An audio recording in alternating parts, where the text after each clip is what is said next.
नमस्कार, स्वागत है आपका गुरुग्राम तक। मैं हूं आपके साथ नीलम सिंह। आइए रुक करते हैं आज की कुछ खास खबर की।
सामने बैठे। रक्षाबंधन का ये पावन पवित्र त्योहार भाई बहन के अटूट विश्वास और प्रेम का त्योहार, और ये खूबसूरती केवल हिंदुस्तान में है, विश्व के पूरे देशों में अगर आप देखेंगे तो ये खूबसूरती भारत माता के इस देश में, इस भारत देश में, इस हिंदुस्तान में ही है कि ये रक्षाबंधन के दिन बहन जब अपने भाई के कलाई पर राखी बांधती है तो वो दिव्य आत्मा, वो परमात्मा का आशीर्वाद देती है अपने भाई को कि तू सदा जिंदा रहना और हमारी रक्षा करना। और मैं आज के मंच पे है और हजारों की संख्या पे आप सामने मेरी बहन है, आप सबने जो मेरी कलाई पे राखी बांधी है, बहने अपने अपने घरों में भाइयों के लिए रक्षा सूत्र बांधने के लिए गई हुई है। फिर भी इतनी भीषण गर्मी में आप जो हजारें बहनें आई हैं और छोटे से बुलावे पे आई है, कोई टेलीफोन नहीं, कुछ नहीं, केवल एक प्रार्थना आपसे की गई थी सोशल मीडिया के माध्यम से कि भाई कल रक्षाबंधन का त्योहार आपका ये भाई जो हमेशा मनाता है वो नेकीराम फार्म पे मनाएगा। मेरी इस छोटी सी अनुरोध पे आप इतनी भारी संख्या में मुझे आशीर्वाद देने आई हैं, मैं आपका कृतज्ञ हूँ, आपका आभारी हूँ और आप शक्ति का मैं नमन करता हूँ आपको। मैं उनको अखंड सौभाग्यवती भाव का आशीर्वाद प्रदान करता हूँ। बड़ा भाई होने के नाते एक बड़े भाई की ये मंशा रहती है। जब हम पढ़ते थे, ये आज की जो संस्कृति और सभ्यता है, इसमें जो ये भाई खड़े हैं, जो युवा खड़े हैं, इससे एक संदेश देने का मैं प्रयास करता हूँ हर वर्ष कि एक तो पहले का जमाना था जब हम पढ़ते थे स्कूल में। बहुत बहुत धन्यवाद। बहनों से निवेदन है, नारी मातृशक्ति, मेरी बहनें जिंदाबाद, शीतला माता जिंदाबाद, शीतला माता की, जिंदाबाद, शीतला माता की जय हो, शीतला माता की जय हो, चिंतपूर्णी माता की जय हो, माँ कालका की जय हो, माँ मनसा की जय हो, माँ दुर्गा की जय हो, माँ ज्वाला की जय हो, षोडश मातृ की जय हो, और मेरी बहनों की जय हो। है और क्या आप कामना देते हैं और क्या आप संकल्प लेते हैं इस रक्षा सूत्र के बदले? आज मुझे अपने पौराणिक समय की याद आई।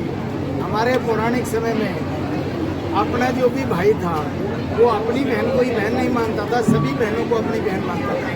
हमारे जब भी कोई कहीं सामाजिक कार्यक्रम जब होते थे या कोई वैवाहिक कार्यक्रम होते थे और जब हम वहाँ जाते थे तो हम पूछते थे कि भाई हमारे आस पड़ोस की कितनी बहनें, उनकी मान तान करके आते। वो संस्कृति धीरे धीरे विलुप्त हो रही थी। उस नाते से लगभग पिछले 5-7 सालों से लगातार रक्षाबंधन का यह त्योहार मैं अपनी ये त्योहार मैं अपनी बहनों के बीच में मनाता हूँ और साथ में अपने युवा साथियों को भी बुलाता हूँ और एक ये उदाहरण प्रस्तुत करता हूँ कि जो लॉर्ड मेकाले की शिक्षा पद्धति ने हमारे जीवन चरित्र को बदल डाला है, हमारी संस्कृति और सभ्यता का नाश किया है, उसको पुनः प्राप्त करने के लिए हम सबको ये प्रण लेना चाहिए। जैसे मैंने प्रण लिया है, ऐसे प्रत्येक देश के युवा को प्रण लेना चाहिए कि हिंदुस्तान में शक्ति के रूप में जो हमारी बहनें हैं, जिनकी आबादी 50% है, और जो मोदी जी कहते हैं महिला, युवा, गरीब और किसान, कि उनकी रक्षा सुरक्षा की जिम्मेदारी कौन उठाएगा? 70% आबादी वाला देश, ये युवा देश, इस देश के युवा उठाएंगे। और जिस वक्त बहन अपने भाई की राखी पे जब कलाई बांधती है तो कितनी पवित्र आत्मा वो होती है भाई की और बहन की। इसी तरह से देश के युवाओं को उनकी आत्मा पवित्र होनी चाहिए कि जो बहनें मेरी बहन है तो मेरी बहन है, दूसरे की बहन भी मेरी बहन है। ये आज के दिन प्रण लेकर के बहनों की रक्षा सुरक्षा की गारंटी देना इस कार्यक्रम का उद्देश्य था। और मैं मानता हूँ कि ये उद्देश्य लेकर 500 और अब हजारों की संख्या में बहनें इसमें हिस्सा लेती हैं और भाई भी आते हैं।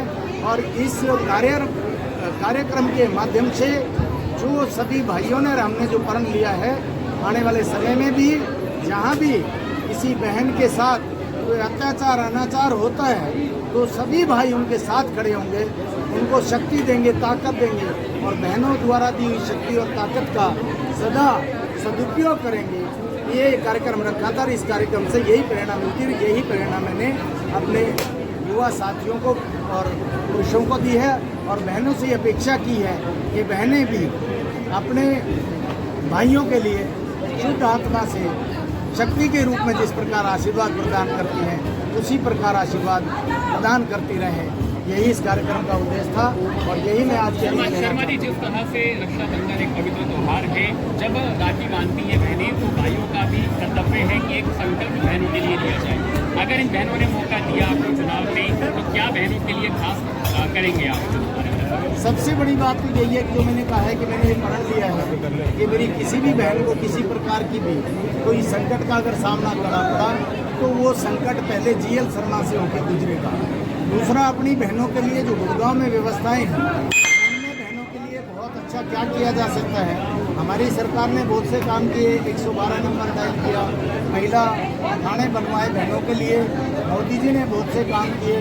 कोई भी नहीं सोच सकता था बाहर गाँव में, सुदूर देहात में शौच के लिए महिलाएं खेतों में जाती थी, खुले में शौच करते थे, तो उन्होंने शौचालय बनवाए। इसी प्रकार से बहनों के लिए जो भी अच्छे से अच्छा, गुरुग्राम में नहीं, सब जगह जो हम कर सकते हैं, जहाँ भी, क्योंकि जब आप किसी को शक्ति देते हैं तो वो शक्ति एक स्थान पे नहीं, ये शक्ति पूरे हरियाणा में, पूरे देश में काम जैसे मोदी जी की कर रही है। इस प्रकार से बहनों के लिए विशेष रूप से ट्रांसपोर्टेशन का, अपने हमारी बहन बेटियां जो कॉलेज में पढ़ती हैं उसके लिए हरियाणा सरकार ने सोचा है हर 20 किलोमीटर में बेटियों के लिए कॉलेज होगा। इसी प्रकार से जहां भी बहनों का इंस्टीट्यूशन या जहां संस्थान है वहां सुरक्षा की दृष्टि से पुलिस लगाई जाएगी और जो बहनें बस में सफ़र करती हैं उनको किसी प्रकार का कोई भय व्याप्त ना हो, इस प्रकार से उनका संरक्षण करने का काम किया जाएगा। बने रहिए हमारे साथ, देखते रहिए गुरुग्राम तक। नमस्कार।